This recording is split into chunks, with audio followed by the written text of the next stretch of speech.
There was a statistical study of survival rate of patients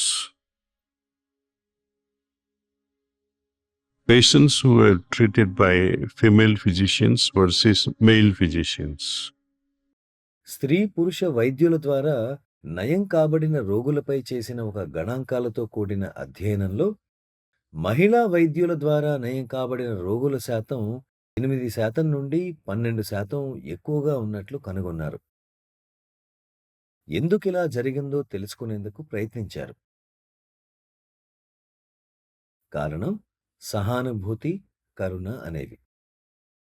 మహిళా వైద్యులు తమదైన మాతృస్పర్శతో రోగులలో సహానుభూతిని, సానుభూతిని కలుగజేస్తున్నారని తేలింది. తల్లి వలె ఆప్యాయతను రోగులపై చూపుతున్నారని, తద్వారా వారికి సంరక్షణ దొరుకుతోందని వెల్లడైంది.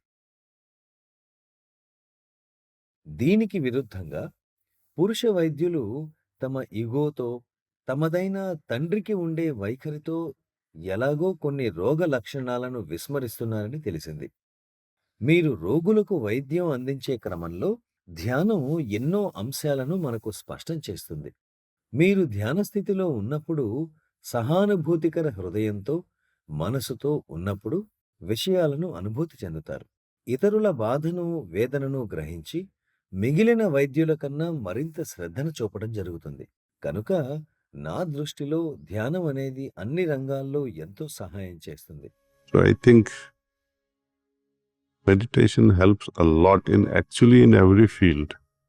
Be you a cook, మీరు వంట చేస్తున్నా, పాత్రలు శుభ్రపరుస్తున్నా, వ్యవసాయం చేస్తున్నా, ధ్యానం మిమ్మల్ని అంతర్గతంగా సూక్ష్మీకరిస్తుంది. అలాగే మీరు చేసే ప్రతి పనిలో మిమ్మల్ని మరింత బాధ్యతగా తయారు చేస్తుంది. your conscience, your consciousness skyrockets.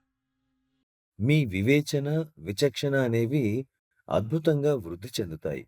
అప్పుడు మీరు ఎటువంటి చెడు పర్యవసానాలను కూడా సహించలేరు. మీరు అన్ని రంగాల్లో నిజాయితీగా బాధ్యతను వహిస్తారు. అందుకే భగవాన్ శ్రీకృష్ణుడు యోగః కర్మసు కౌశలం అన్నారు. ధన్యవాదాలు.